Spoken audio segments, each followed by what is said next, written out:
that, let's kick things off. Oh, Lucy, do you want to chime in? Hi, I didn't, you're in the Zoom. Can you hear us? Just a sec.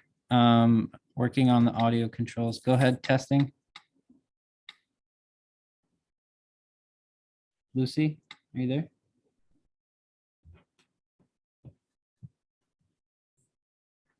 Okay, if you want to say hi at any point, just jump in and interrupt me. But this session, what the goal is today is to go over some of the more, I guess, housekeeping type nature of things. And we'll look at all the topics that you see on the screen today across kind of 3 slices in time, okay? Before you go, sort of now-ish until you leave.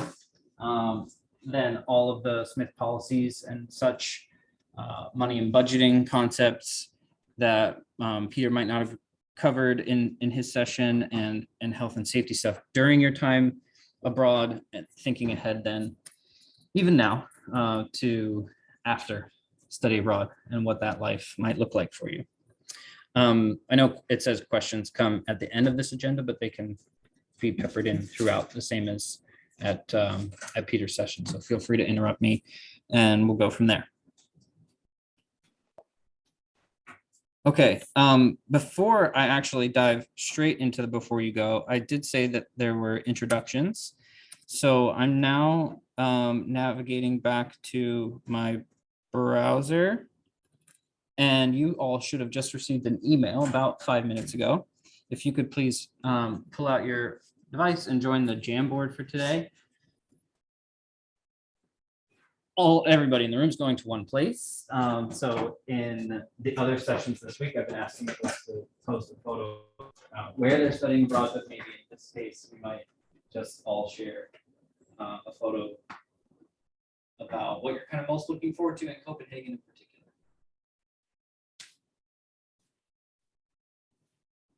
And if you want to add like a, you can add a photo and you can add like a sticky note next to the photo or something if it's a little ambiguous what it is that you're sharing. That'd be cool too.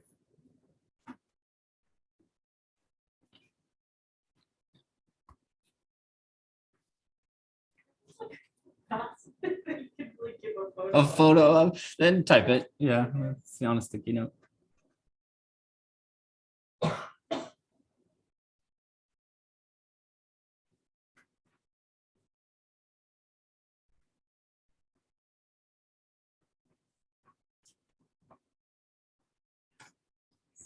Oh.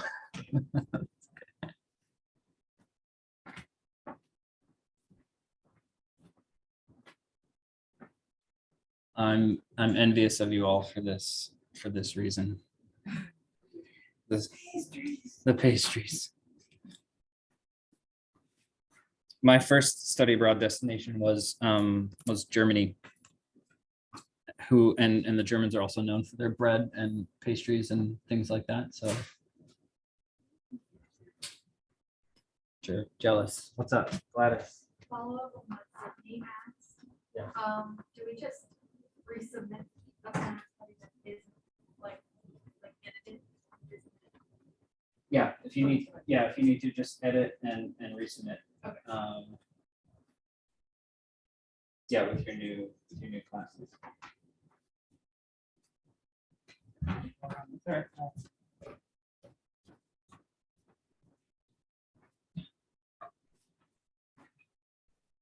Is this like an open-faced potato chip sandwich It's open face sandwiches, very Danish, with pickles? and among other things. Wow. They have them in groups of lunches, and they have different things on top. They can have like boiled eggs or Wow. some sort of protein, potato chips. They're delicious. Yeah. Bet. Okay, even down to like specific restaurants. I was This gonna is say, great. who was about Norma, the restaurant? How did you know about that? I heard it from someone that was supposed to go to Denver. All right, Wow. the That's interesting. I haven't heard that level of specificity, so that's why I was like. No, oh, Noma, not Norma. Okay, cool. Bicycles, for sure. Yeah, sort of a theme of public transit and getting around. Copenhagen is that their bike lanes have curves. So there's like a curve for the sidewalk that ends, and then there's a bike lane, and then it has another curve, and then there's the street where it's very specific. And you will get hit by bike. That's all. Be careful.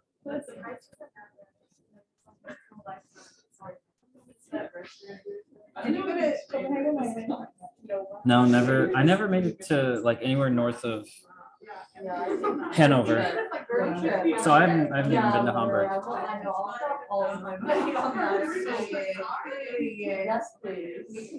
Nice. Okay, if you haven't already, we have some really cool ideas and things on the screen here. There is another frame. So if you advance one on the Jamboard, some things that come to mind with your study abroad experience, and I guess in this frame, sort of thinking particular about what's worrying you, concerning you about time abroad. The prices at Noma. It's definitely a concern. God. It's like $400 just to make a reservation. Okay. Never mind. Oh my God, dreams.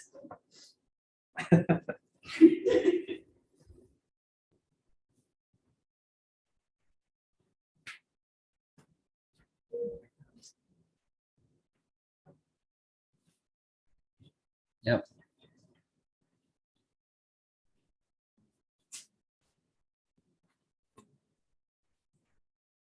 Budgeting.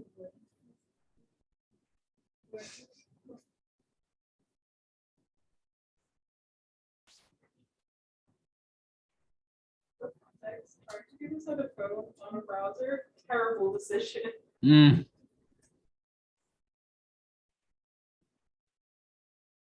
This would be me as well, cooking. That would be a concern for me. Giant one. I think I lived on Nutella toast for a little while. Like too long. Too long. I think there was one sticky that got trapped behind that cooking one though. Can we see if Oh, there. Is that roommates? I thought there was something else behind cooking. Maybe it was roommates. No, okay, great. Roommates, navigating not knowing Danish. Meeting friends, living in an apartment. Yeah. Flying. Has anyone not flown at all during the pandemic?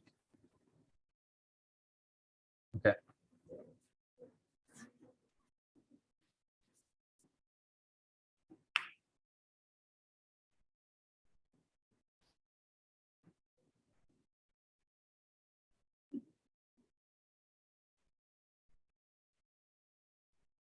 Trying to be so patient, Sydney, while you're writing this out. Dressing for the weekend? Weather. Weather. Wait, and also like what their dressing costumes are for like going out, like levels of formality. Like, out to dinner or, like, Sure. out to bars and stuff, but they Yeah. don't wanna do it. Yeah. For the weather slash.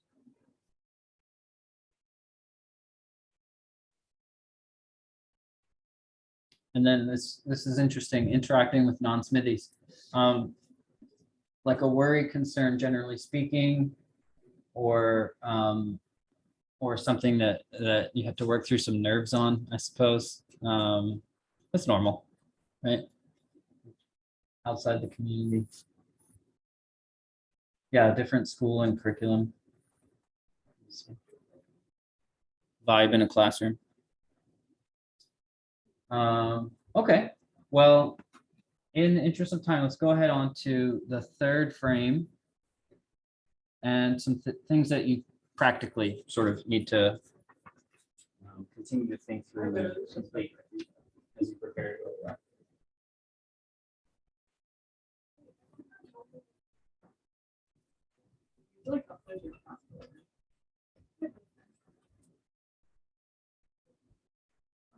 Yes. Okay. Yes, Okay.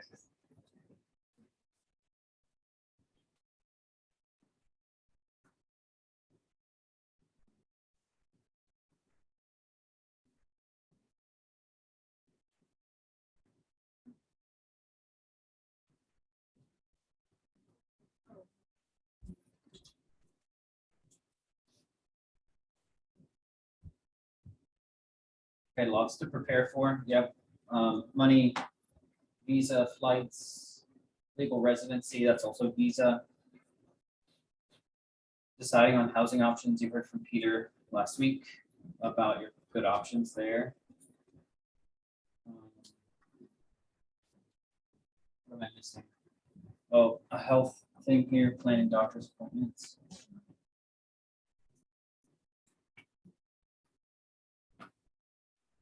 Communication, phone plans.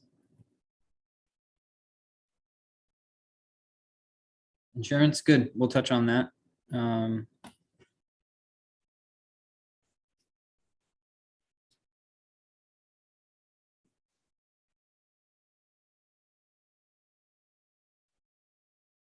Oh, setting up a bank account, yeah. All really good things. Now, shifting gears, what do you hope to learn or gain from your study abroad experience?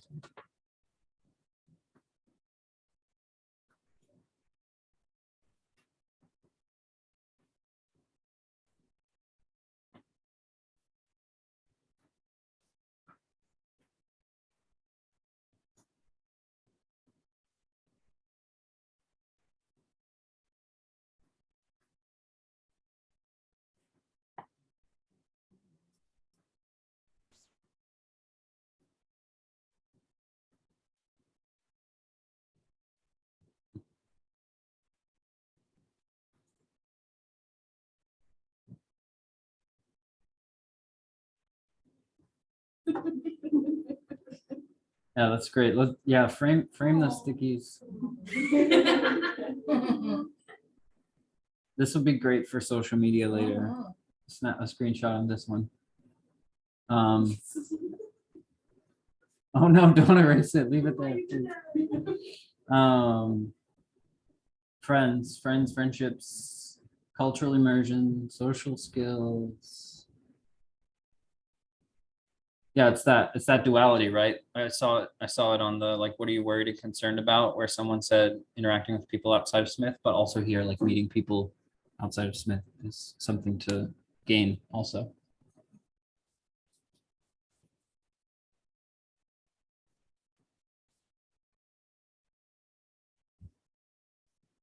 Yeah, to learn the practices surrounding meals and the food culture, sort of that quotidian stuff that that's visible in culture every day when you're in it.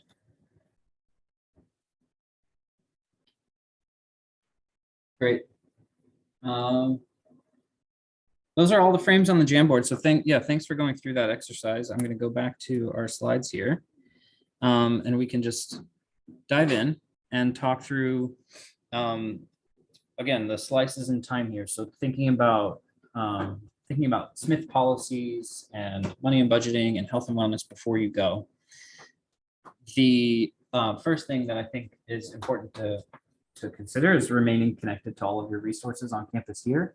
Part of that is doing the sort of nuts and bolts of connecting to Duo and having that authentication work in a foreign country is pretty simple. There's a couple of steps that you can follow on the ITS technology resource advisor. So make sure you set that up and take a look into those that process. And then thinking about money and budgeting, if you haven't already, I would encourage you over the course of the semester, there's a lot of sort of planned expenses that that you'll need to be prepared for. So on the Moodle site that you've all been enrolled in, check out the budget worksheet on there and try to plan over time kind of what the what the month by month picture of your time there is going to look like. It's the study abroad pre-departure orientation on Moodle. Yeah. Let me know if you are not enrolled in that class and I will take a look and fix that.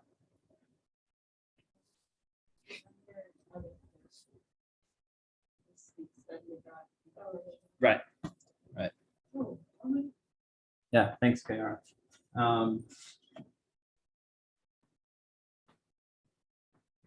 Also to do in this time before you go with money and budgeting is to contact your banks as well and understand what the fees and the structure for withdrawals from ATMs and informing them of your travel plans is at each of those institutions that you bank with. You might have access to an international foreign transaction fee free credit card. And if you don't, there's a bunch of different products out there. So spend this next few weeks and months thinking about that as an option as well. And we heard from Peter last week, didn't we, that Denmark is pretty cashless. So you're going to be doing a lot of swipes and tapping of your cards to pay for things. I So would say tapping. I was just, I'm assuming Denmark is gonna be similar. But I was just in Paris and before that, Spain and Geneva earlier in the semester, and it's pretty much all tapping. It's fascinating because Europe was light years ahead of the US with regards to the chip, and now they're light years ahead of us with regards to tapping. So if you don't have a card that has the tap and go, you might try to get one. It'll make your life easier. You can still use your chip, but they're like, oh, chip. Kind of thing. So just be prepared. Do you know if Apple Pay works with that? should do. Yeah. Yeah. If you have your card set up and then you just want to, I watch a lot. It works for, yeah, those contactless payments.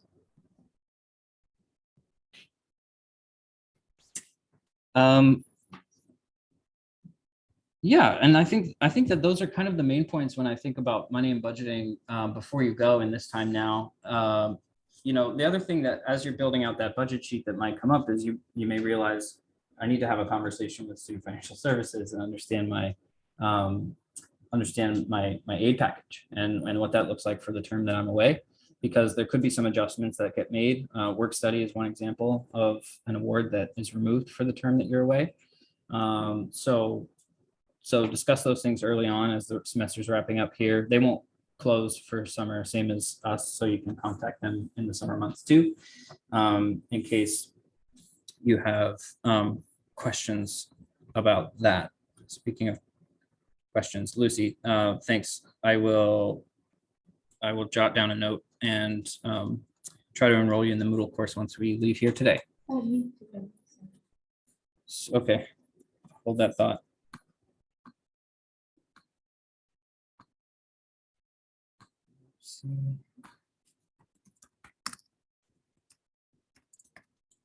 Yeah, and Ashley.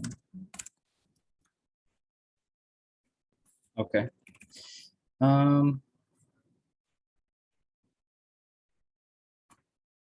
Great. On the health and wellness front, in this time, the main things to think about there, you keyed in on it in the Jamboard, is setting up international insurance. If you're on the Smith plan, that coverage will extend overseas. And if you have coverage through another option, maybe a parent plan or something like that, you're going to want to do some research on that coverage and making sure that it extends overseas. The cost, not the cost, but the claims process if you are to incur some health costs, and all of those things. I'll have a short video as well to show you about anybody in the room who might be thinking about sort of what do I do about my prescription medications and things like that. There's a really good resource at 5 colleges that we all have access to for free. So we'll make use of that. And I'll show, like I said, I'll show you that video just after we touch on some COVID metrics as well. And travel and visas, yeah, you're right now in that process, aren't you, thinking about the legal residence permit with DIS? And I think that's a $350 fee this year. It may change over time. We just found out, for example, that Paris has increased their fee like literally as of Wednesday this week or something. So if you haven't already started that process, be in touch with DIS, as that visa fee is your responsibility, and it's something to plan ahead for in case they're changing their fee structures or anything like that.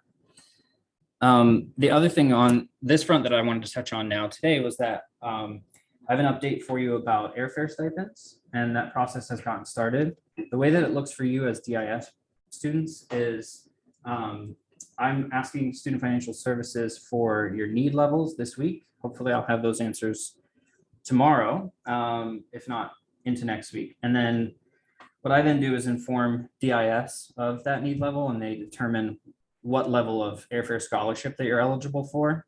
And then you can request that scholarship to show up as a credit on your CashNet account, basically.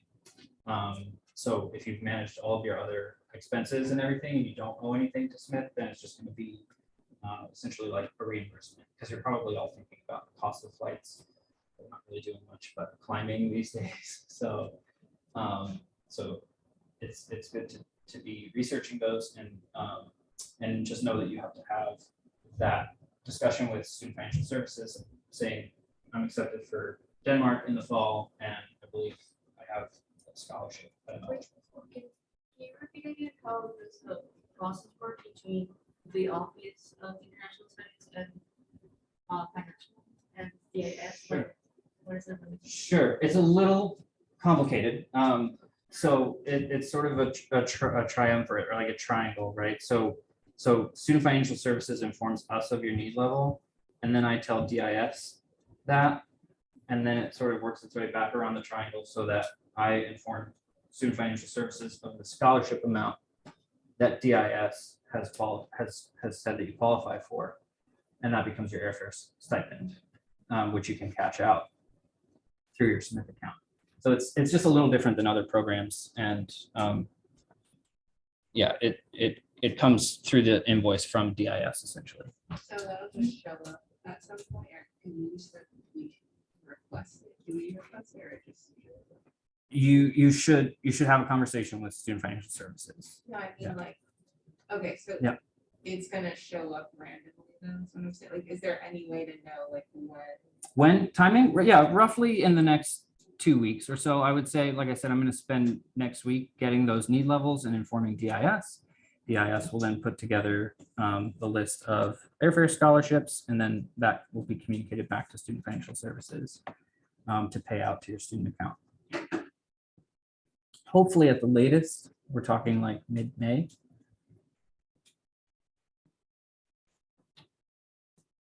So I think part of the talking to Student Financial Services is if you are in need to have access to those funds before that credit is applied to your student account, then you can talk to Student Financial Service and say, hey, I know that this amount is coming. Can you advance it to me now so that I can buy a ticket and get a better airfare than waiting until the credit? That's the conversation part. Otherwise, you're right. Angela will notify Student Financial Services. Here are the students who are getting the airfare scholarship from DIS, and Student Financial Services will add that amount as a credit to your student account. And then it's up to you as Student Financial Services to determine how that credit gets used. Yeah. My question was in terms of like worst situations, that is, we used to advise us to buy the tickets with the option to get a refund in case you use it or not. Or it's usually more expensive if you get that. Yeah. Like, It sometimes can be, yeah, the fare difference between like a more flexible fare and something that's, I guess, last minute basic economy. And it largely depends on the level of risk you're comfortable with, I would say. Yeah. And like for just my own personal example, I have travel booked in November that I don't know, how COVID policies are going to go and anything like that. So I've made the decision to book that as a fully refundable ticket. as I say that, though, there are also a lot of airlines which are changing their policies right now to include more flexibility. And so it's just a matter of sort of like shopping around, I guess, and researching the best way to get to Copenhagen for the right, with the right level of flexibility that you need. I would recommend, I agree with everything Angela said. I would say prioritize date flexibility rather than cancellation and refunds. Because I think we're moving, we'll get to this in a minute, we're moving far enough away from, is there a risk of being evacuated from Denmark because of COVID and you need access to a ticket, sooner rather than later? I think we're getting farther away from that, but there could be some changes or delays. And so I think there's more value in getting flexible dates, particularly on your return, because your airfare stipend is meant to be used for a round trip ticket, not a one-way ticket.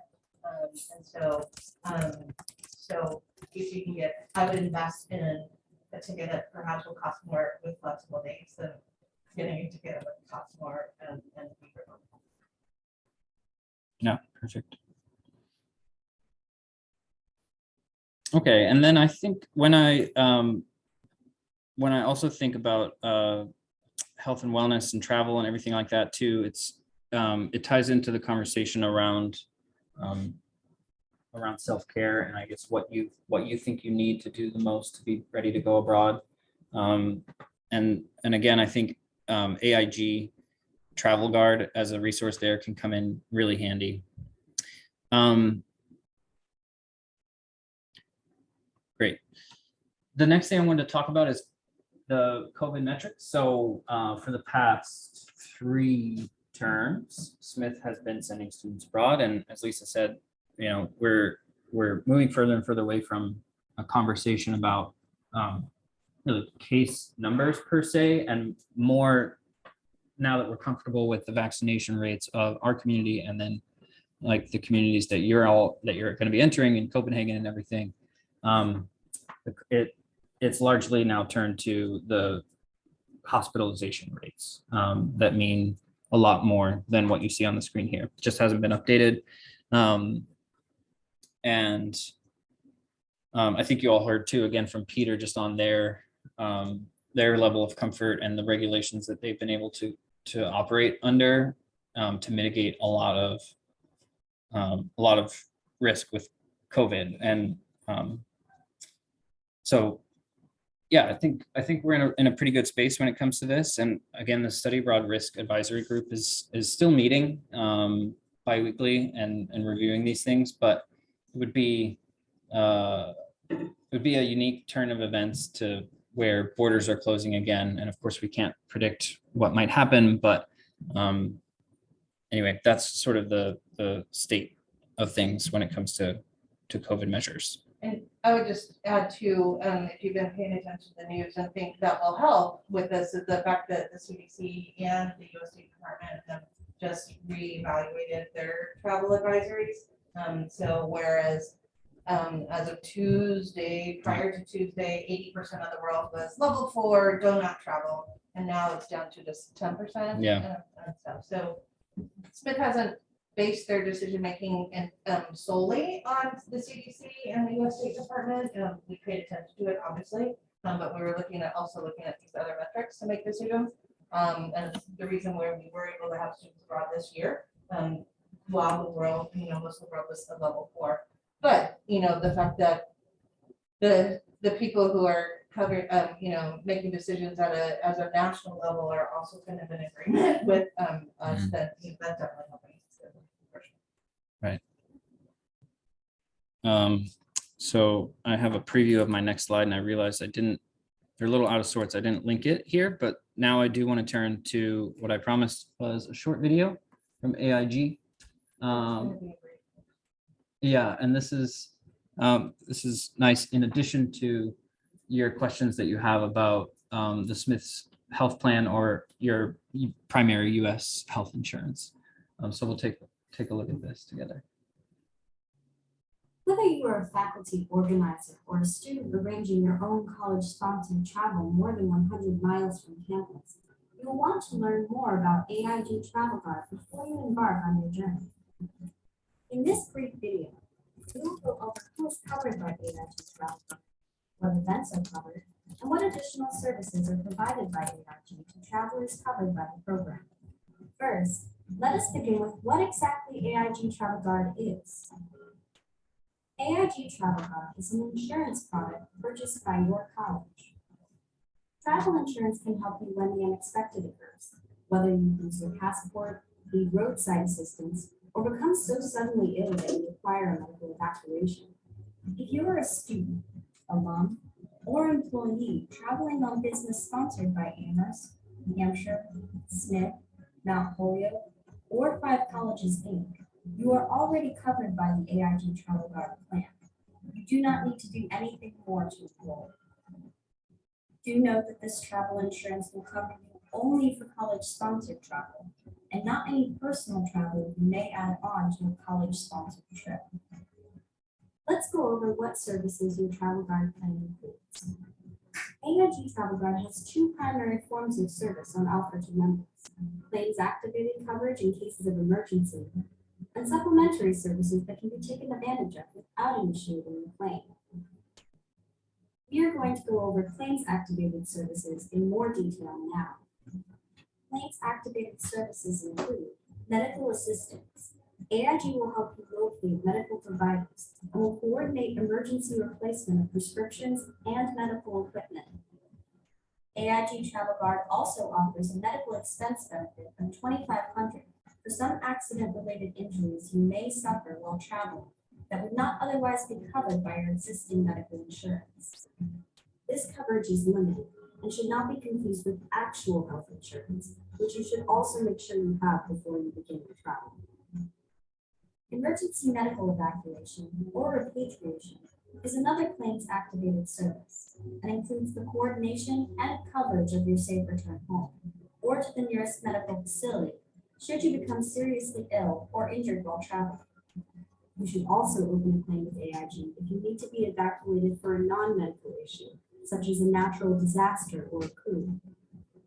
While the cost of geopolitical evacuation is not covered by AIG, they will help coordinate the evacuation and will work with the college to get you home safe in the event of a crisis, billing the college after the fact. Know that in this circumstance, your safety is our first priority. Do not hesitate to reach out. To open a claim with AIG, you will want to take the following steps. First, in the event of an emergency, call AIG immediately. The phone number can be found, along with our plan's policy number, on the handout accompanying this video. You will want to save this phone number and the 9-digit policy number in your wallet or phone for easy access when you need it. Once you have called AIG Travel Guard, you will want to call the campus emergency recording line to let us know you have activated a claim. The campus emergency recording line is open 24 hours a day, 7 days a week, and is the best way to reach out to your campus in an emergency. Separate from its claims-related services, AIG also offers itself as a travel resource. Members can take advantage of the plan's concierge services by booking tickets and restaurant reservations through AIG for no charge other than the cost of the tickets themselves. In addition, AIG Travel Guard can be contacted for roadside assistance, a lost passport, or even stolen luggage. While you will need to pay the regular cost of a tow or replacement passport, AIG is happy to coordinate these services for no additional charge. You can also register for an account on AIG's website for free to view in-depth country reports and city guides to help you prepare for your trip, along with security trainings and specific safety advice. We strongly encourage registering before your trip to take advantage of these resources. Go online to aig.com/us/travelguardassistance to learn more about what AIG Travel Guard has to offer you. If you have any questions, call your study abroad office or reach out to the 5 College Office of Compliance and Risk Management. Where I just found out my friend Anna works. Great, that's AIG and health insurance, and we've talked about COVID and other things. Before we kind of move on into the next slice of time, so to say, there are questions about things to prepare before you go.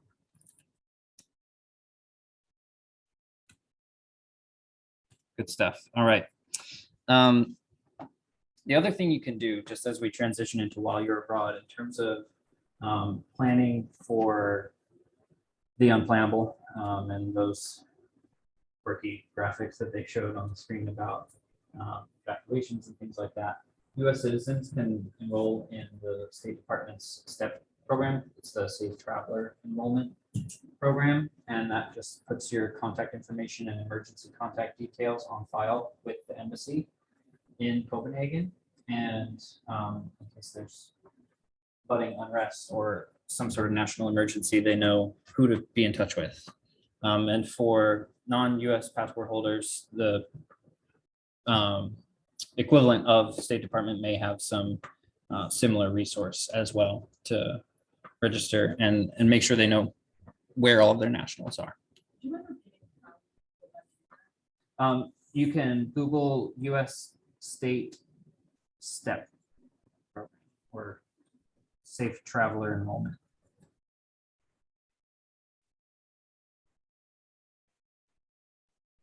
And it's pretty straightforward. I think they ask for dates and the countries you're visiting and that sort of thing. A form. The other thing, a good advantage to being in the STEP program is that the consulates will send you out alerts, like if there's gonna be a protest, they will send out alerts, like protest, plan for this date, avoid this area. Kind of thing.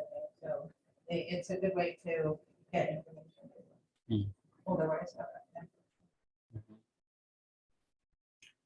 Awesome. And then let's move into the time when you're living your best life in Denmark and things as you foresaw them when you submitted your edited and maybe heavily edited plans of study or your original documents from when you got your approval to study abroad. There's changes involved in this step where despite their best efforts, DIS's like registration system still doesn't show all the right courses or whatever that might be, or you find out that, hey, actually a course did open up that I wanted and I didn't register for it. You can still change those things. And there's a step to go through a course approval process on the While You're Abroad page on our site to just basically effectuate that course change from overseas. A note on credits and grades is that for DIS, the program and the course credits and the grades that you receive will show up on your transcript at Smith. The grades, however, are not factored into your GPA overall at Smith. They show up as transfer credit. So just like any course you may have taken at a previous institution or for summer classes, it transfers in that you can see the grade, but it's not factored in. There's another topic around money and budgeting to address here while you're abroad, right? And that's sort of planning those first few days and then reassessing your budget after the first few weeks and realizing that you need to make some adjustments there or that you're right on track and you're doing great. So some strategies that I've seen students successfully use in the money and budgeting sense when they land is to bring enough US currency to convert at the airport or to do an ATM withdrawal at the airport when they arrive and have enough cash in the local currency to survive for maybe a day or two. And you're probably also getting some resources from DIS if you've seen their communications just about preparing for those early days and the needs that you'll have like during their orientation week, essentially. Again, being cashless, thinking about zero foreign transaction fee ways that you can do your purchases throughout your time in Denmark. Great idea. And then thinking about insurance here too, you're covered under your policies here. You might want to be in touch with DIS as well to see if they are extending an offer to you to add additional products or if they're requiring a policy of their own. And you could also be considering like various different ways of traveling before and after the program too. And so what you need to make sure is that your coverage is applicable for all of the destinations that you're going to. If it's the Smith plan, for example, you have to pay close attention to the dates of the coverage start and end. And that may not coincide with your travel dates outside of the program, for example. So just a note there to prepare for that as well. And then just as a safe practice too, this is something that you can consider sharing with your policy information, sharing with your parents and guardians, or the ones close to you here at home as well. On safety, I want to touch a little bit on the really, really great work that I've had the chance to see from afar so far with DIS and our students who are there this spring. They have a really phenomenal approach to all concerns and questions around health and wellness, particularly with the safety of our students, just approaching it from the perspective of realizing that you're there as a whole person, right? Not just going through courses and things like that.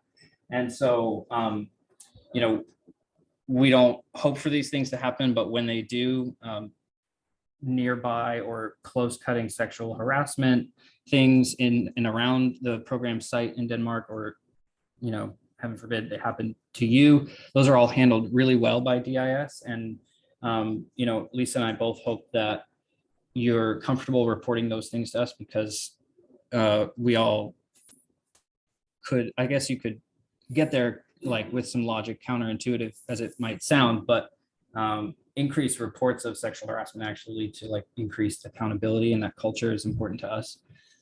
So just know that you have some really great resources in the small off chance that you should face any of these types of experiences during your program there. Okay. And then you've all touched on this too, like in the Jamboard, while you're abroad, this is that time you're adjusting to everything that's new around you. It's not just like how to dress for the weather and weekends out, but a new academic vibe and all of that. And I would point you in the direction of some resources from the University of Michigan that'll come up on the screen shortly, just around resiliency, and also remind you that you have those skills as well. Like you've navigated a lot in the past 4 terms, whatever it's been, a couple of years now. And so draw on those lessons that you've already learned as you navigate new spaces. The last plug on while you're abroad is I send out a mid-semester check-in, and it's just a way basically to remind you that we haven't forgotten about you. The rest of campus also hasn't, although you might be taking it as a time to say, you know, I'm gonna forget about campus, but I do hope that, especially around course registration and room draw and all of that stuff, you do stay connected to your Smith email, so that for the important stuff, you know when to tune back in and take care of business back home. This is the page that I referred to about course changes, and this is also important for you. The very bottom link on the While You're Abroad page and the forms to submit is the transit stipend request. I think we talked about that in Peter's session, but for anybody who wasn't able to be there, a lot of students in Copenhagen, depending on where your homestay is, but quite likely you'll need some go between, some bike rental, or maybe like Peter, you know, your host family will have a bike waiting for you. How great. But anyway, the transit stipend can cover those costs. Just make sure that you document them well, and that you submit that form within the first couple of weeks of landing, and I can issue those payments. Yeah, sure. A question about like changing courses. So like being there for a full year. Some of the courses, I didn't get to all the courses that I wanted to register for this semester. Yep.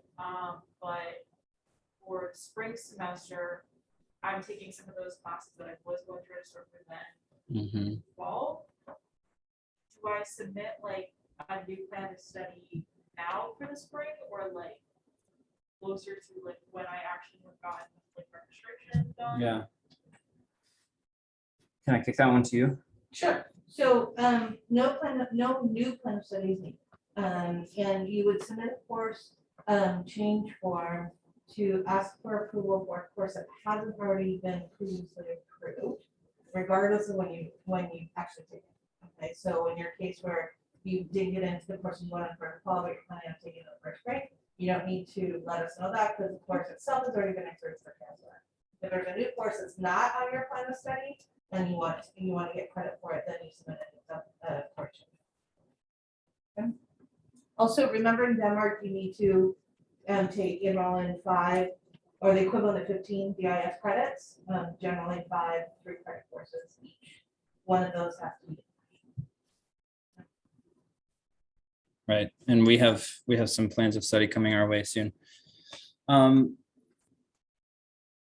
Just a few more minutes and a couple more slides to go through. The last bit on while you're abroad is to please submit a updated address once you land as well. That's not something we're interested in tracking so that we know exactly where you are at all times, but instead in case of emergency. And that would be really great to have, again, after you've settled in, orientation, you now know your host family, you got your routine down a little bit. Go ahead and send us that address change. We don't have enough time. I wish we did, but this is that page I was telling you about on the University of Michigan. Please check this out.